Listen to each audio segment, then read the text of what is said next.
This is the genealogy of Jesus, Messiah, the son of David, the son of Abraham. Abraham was the father of Isaac, Isaac the father of Jacob, Jacob the father of Judah and his brothers, Judah the father of Perez and Zerah, whose mother was Tamar, Perez the father of Hezron, Hezron the father of Lem, Lem the father of Amminadab, Amminadab the father of Nahshon, Nahshon the father of Solomon, Solomon the father of Boaz, whose mother was Rahab, Boaz the father of Obed, whose mother was Ruth, Obed the father of Jesse, and Jesse the father of King David.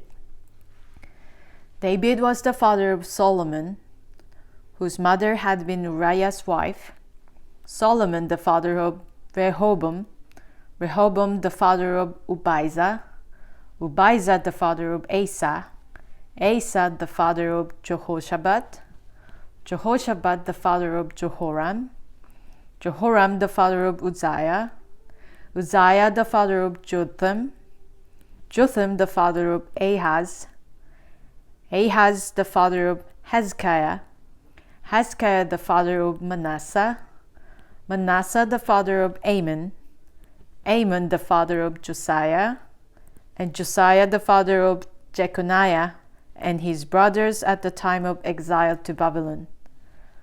After their exile to Babylon, Jeconiah was the father of Shealtiel, Shealtiel the father of Zerubbabel, Zerubbabel the father of Abihud, Abihud the father of Eliakim, Eliakim the father of Azor, Azor the father of Zadok, Zadok the father of Achim, Achim the father of Elihud, Elihud the father of Eleazar, Eleazar the father of Methem, and Methem the father of Jacob, and Jacob the father of Joseph, the husband of Mary, and Mary was the mother of Jesus, who is called the Messiah. Thus, there were 14 generations in all from Abraham to David, 14 from David to the exile to Babylon, and 14 from the exile to the Messiah. This is how the birth of Jesus, the Messiah, came about. His mother Mary was pledged to be married to Joseph, but before they came together, she was found to be pregnant through the Holy Spirit. Because Joseph, her husband, was faithful to the law and yet did not want to expose her to public disgrace, he had in mind to divorce her quietly. But after he had considered this, an angel of the Lord appeared to him in a dream and said, "Joseph, son of David, do not be afraid to take Mary home as your wife, because what is conceived in her is from the Holy Spirit. She will give birth to a son, and you are to give him the name Jesus, because he will save his people from their sins." All this took place to fulfill what the Lord had said through the prophet. The virgin will conceive and give birth to a son, and they will call him Emmanuel, which means God with us. When Joseph woke up, he did what the angel of the Lord had commanded him and took Mary home as his wife. But he did not consummate their marriage until she gave birth to a son, and he gave him the name Jesus.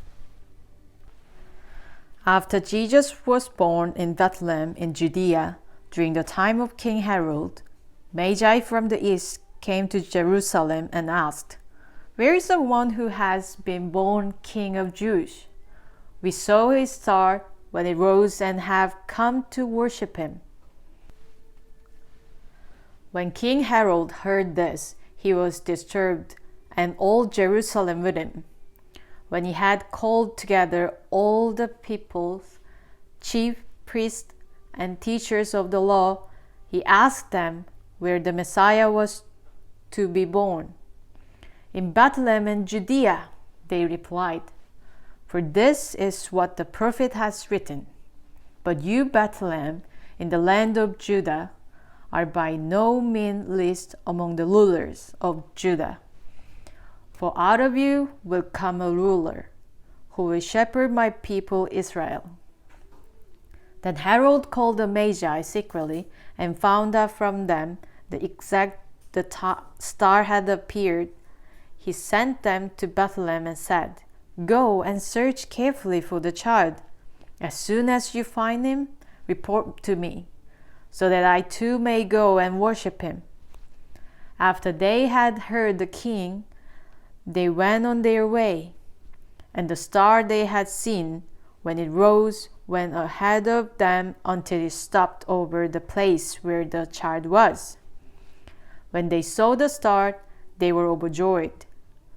On coming to the house, they saw the child with his mother Mary, and they bowed down and worshipped him.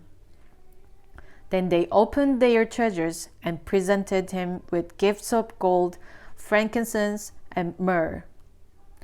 And having been warned in a dream not to go back to Herod, they returned to their country by another route. When they had gone, an angel of the Lord appeared to Joseph in a dream. "Get up," he said. "Take the child and his mother and escape to Egypt.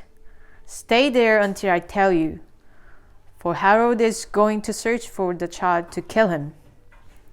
So he got up, took the child and his mother during the night, and left for Egypt, where he stayed until the death of Herod. And so was fulfilled what the Lord had said through the prophet, "Out of Egypt I called my son." When Herod realized that he had been outwitted by the Magi, he was furious, and he gave order to kill all the boys in Bethlehem and its vicinity who were 2 years old and under, in accordance with the time he had learned from the Magi. Then what was said through the prophet Jeremiah was fulfilled.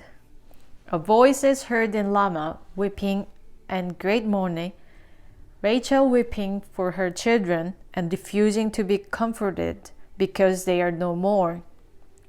After Herod died, an angel of the Lord appeared in a dream to Joseph in Egypt and said, "Get up, take the child and his mother and go to the land of Israel, for those who were trying to take the child's life are dead." So he got up, took the child and his mother, and went to the land of Israel. But when he heard that Archelaus was reigning in Judea in place of his father Herod, he was afraid to go there. Having been warned in a dream, he withdrew to the district of Galilee, and he went and lived in the town called Nazareth. So was fulfilled what was said through the prophet, that he would be called a Nazarene.